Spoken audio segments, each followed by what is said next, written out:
I never thought a simple dinner party could change everything. We were sitting at Jessica's house, laughing, eating, and pretending like everything was fine. Just another evening with friends. But then, the moment that set the wheels in motion happened. Her husband, Mark, casually mentioned he just bought Jessica brand new BMW X5. I watched as Jessica beamed with pride, showing off the car like it was the greatest gift she'd ever received. The moment felt surreal. Emily, my fiancée, didn't seem to notice the shift in my mood as I sat there. She was glued to Jessica, taking pictures with the car, complimenting Mark on his thoughtful gesture. I thought it was a little much, but what really caught me off guard was the look in Emily's eyes.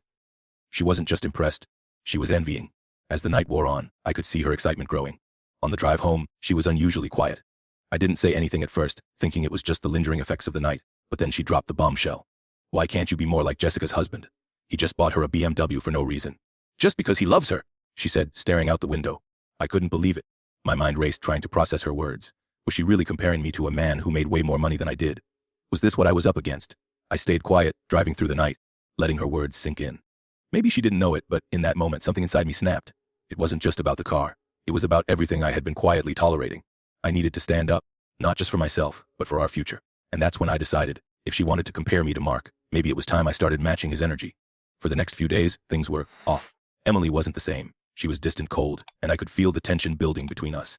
The night after the dinner party, she barely spoke to me, and when she did, it was laced with frustration. Every time we tried to talk about our plans for the future, the subject of the BMW kept creeping back in. Why can't you be more like Mark? Was all I ever heard. It echoed in my mind like a broken record, twisting the knife every time she said it.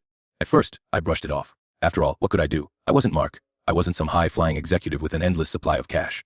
But then it didn't stop. I kept hearing it, her comparing me to him. And it wasn't just about the car anymore. It was everything. Mark had a better job, took his wife on spontaneous trips, bought her designer bags like it was nothing. They never argued about money. Emily never had to split the check at dinner, never had to worry about budgeting. And that was what she wanted. She didn't want a partner who was trying to save, who was working towards building something solid. She wanted someone who could provide everything, immediately. It didn't take long for the comparisons to get under my skin. What really frustrated me was that she didn't seem to understand how hard I worked. I had a decent job, sure. I worked in finance, making $150K a year, which wasn't small change. But it was far from the kind of wealth she seemed to expect.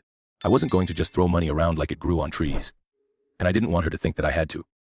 But every time she brought it up, I could feel myself getting more and more resentful. The worst part, I didn't want to argue. I didn't want to fight before the wedding, so I kept my mouth shut, even though I felt the pressure building.